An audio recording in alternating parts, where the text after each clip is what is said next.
Chairman. It's truly a tragedy that we are holding a hearing today to mark the beginning of what was a peaceful uprising in Syria that has turned into the worst humanitarian crisis in recent memory. And we have all seen the heartbreaking images of children and families suffering under the barbaric attacks of Bashar al-Assad, his brutal oppression, ISIS, the network of actors, including Vladimir Putin in Russia, Iranian terrorist networks, who continue to support his ongoing war crimes and human rights violations. And it's unconscionable and reprehensible that the leader of any country could orchestrate bombing campaigns against innocent civilians and institutions, hospitals, schools, aid convoys, whose sole purpose is to provide aid and support the communities. So I have the utmost respect for all of you and all the work you're doing, particularly the doctors. You truly honor your profession globally. And in the darkest moments of man's inhumanity to man, as we have seen in Syria, you have shown us what humanity truly is all about. And so we honor you, and the mere fact that you have to wear masks to protect your identity just speaks volumes of the challenge that you face.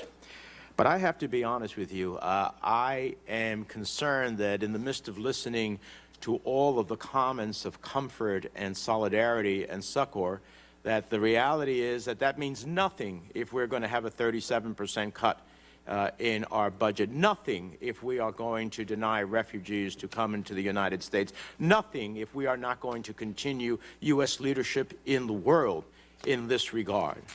So all these statements of solidarity will only mean something to me, and certainly more importantly to those who are fleeing Syria, when we act in ways that actually embrace the cause and that actually shows our solidarity in meaningful ways,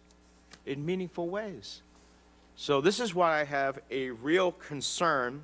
Our humanitarian programs operate out of the State Department, mostly the Bureau of Population, Refugees, and Migration, and a host of programs through USAID.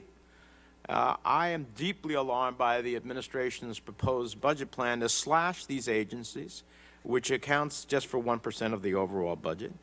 And I think it's not only morally reprehensible, these kinds of drastic cuts are squarely against the national security interests of the United States. It abdicates our global leadership. It puts our allies at greater risk. We want to say to other countries in the world, in Europe and elsewhere, when the King of Jordan comes here, thank you for housing the refugees from Syria, and yet we're going to cut the very assistance that ultimately gives that a possibility.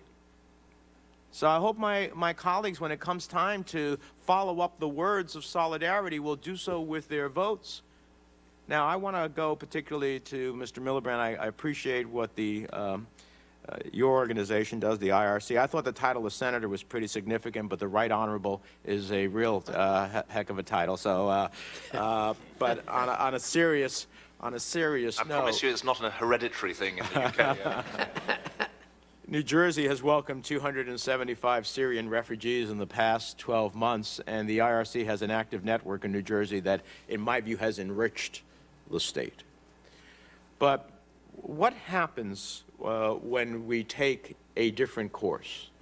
I know that you had an organization, and of course you had your own distinguished career in Great Britain, but as one of the greatest allies the United States has had, what would you say to us is the consequences of us cutting in half the number of refugees to come to the United States? What's the consequences of decimating the budget that ultimately helps? Why would it not be in the national interest of the United States and its security to do so?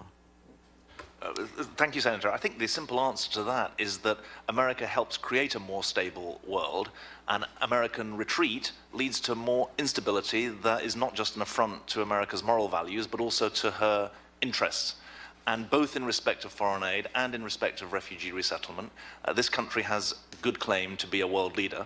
Maybe it takes a foreigner to recognize the good things about a country. And one of the areas where America undoubtedly has claim to global leadership is in its refugee resettlement program. It's definitely the most successful refugee resettlement program in the world. We're working in Germany and elsewhere where they want to learn the lessons of your refugee resettlement program. So I think that there is an affront to America's moral values, but also the strategic leadership that you offer. This global system that we have, this global order that we have, for all of its faults, is upheld by American leadership.